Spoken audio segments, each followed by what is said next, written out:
If you don't wake up early, and it's hard to get up at 5 or 6 in the morning, you won't be successful. There's a secret that the world's billionaires don't tell you. They rise while the world sleeps. What happens at 5 a.m. that makes them so successful? You need to understand this to know why waking up early is important. It seems like the earlier you wake up, the more successful you are because you have more time to be productive. But is it true? Even though everyone spends the same number of hours in a day, is that these people are much more productive than the average person who wakes up, gets ready, and starts working. Many YouTubers or creators discuss this book, but they often miss the most important point, which I believe is understanding the science behind how our brains work. I'm going to break down the 5 a.m. Club book in my own interpretation, which is rarely discussed by others. Let's start with Chapter 1, The Ancient Brain. If waking up early makes you successful, why are so many people still struggling? For example, many people wake up early too. Colombians wake up at 6:31 a.m. on average, making them the world's champions of early mornings. In Asia, Indonesians wake up the earliest, even earlier than the Japanese, at 6:55 a.m. on average.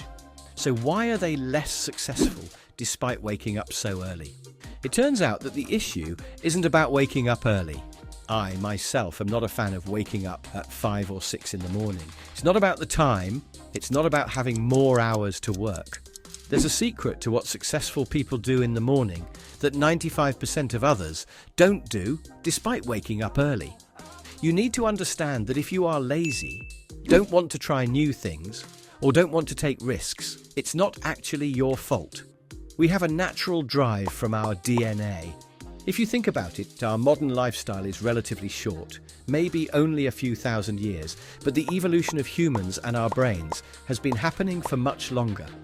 Our ancestors' lifestyle shaped our evolution, and humans were designed to survive.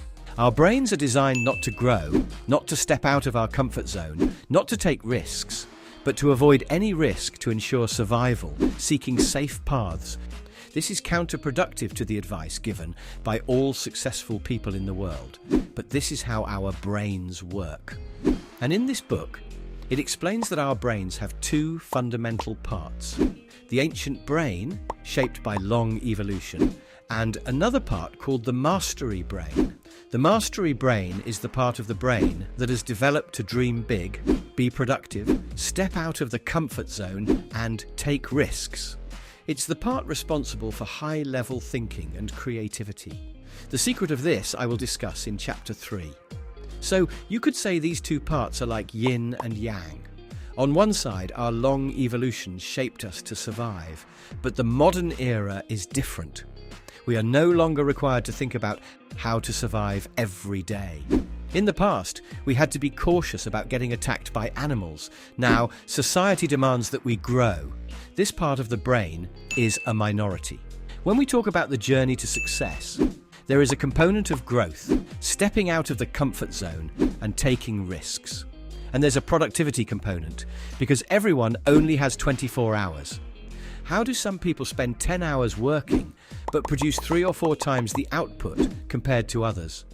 That's why we come to Chapter 2, why 5 a.m. holds the key to unlocking your true potential.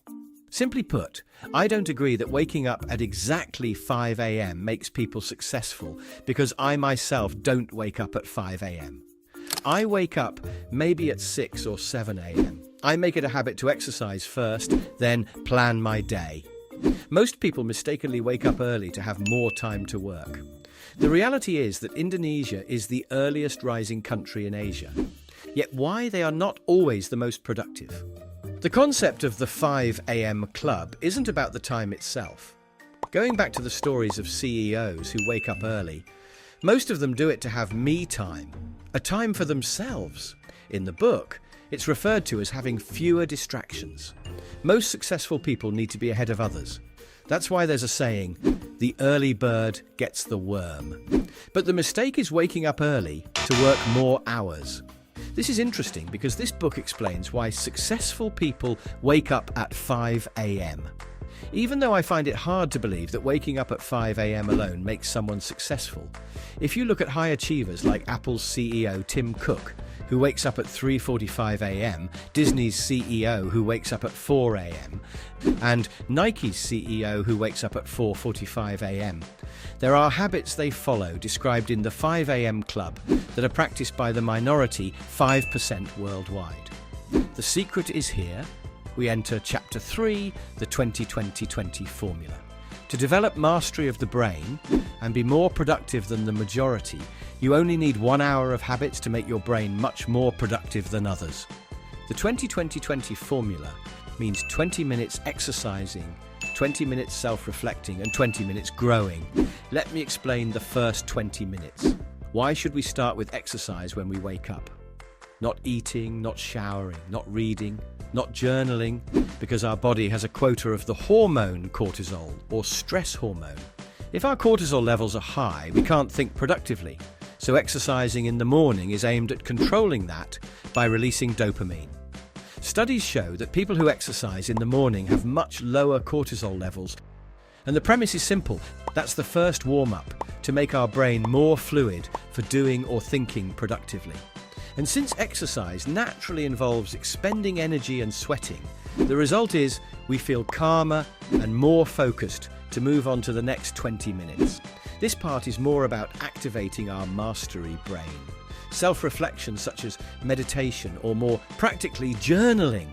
Write down dreams, goals, evaluate what is hindering your life now.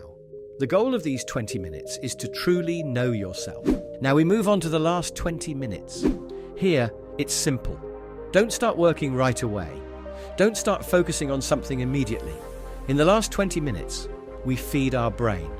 This is the moment to learn, read news, books, listen to podcasts or watch videos. It's flexible, but the point is that in this phase, after our body and brain are primed, we input things that are much easier to absorb compared to our daily routine. Once you've completed the 20-20-20 formula, then the rest of your day, whether it's 8 hours or 10 hours, you can channel that energy into being productive. It's not about waking up at 5 a.m. has some sacred power. You could say our inner drive gets activated at 5 a.m. The science shows that every successful person, or those who want to grow, definitely have time to warm up and activate their mastery brain, and always have time for what's called me time with less distraction. But it seems like all of this is just theory. How do we actually implement all of this? Simple. I'll explain it in Chapter 4, the habit protocol. Because we can't just suddenly read something and immediately change our entire lives. It doesn't work like that. Starting something new requires understanding the science or the template of how these people seem effortlessly able to do this for the long term, because they have built what's called long-term habits. Phase 1. So the way it works is like this. You prepare for 66 days. That's the number of days proven to establish a habit that can be sustained for years. The first 22 days are called destruction. You're doing something not to form a new habit, but to destroy the old habit, like waking up early, whether it's at 5, 6 or 7 a.m. The first 22 days will be very tough. Why? The goal is not to consistently wake up early, but to kill the previous habit of waking up at 8 or 9 a.m. rushing to work. Phase 2, which spans the next 22 days, is known as the integration phase. During this time, you'll find yourself in a battle between your new habit and your old habits. For many people, this phase is even tougher than phase 1. It's common for people to consider giving up at this stage. However, if you can make it to around day 25 or 30, you'll face less resistance and start to feel the benefits. You might think, this strategy works better. I feel better doing this. In phase 3, around 66 days in total, that the habit becomes sustainable for the long term. And yes, it's true. Everyone says the hardest part of work is consistently building the habit of discipline to be consistent. But what do you think? The conclusion is that the 5 a.m. club isn't just about focusing on 5 a.m. because the majority of people don't wake up at 5 a.m. But to be successful, we need to see what successful people do that ordinary people don't. And it turns out the matter of waking up early isn't to have more work hours, but they have time when no one else can distract them. Having time for themselves is very important. After hearing all of this, are you interested in consistently waking up earlier? What do you think?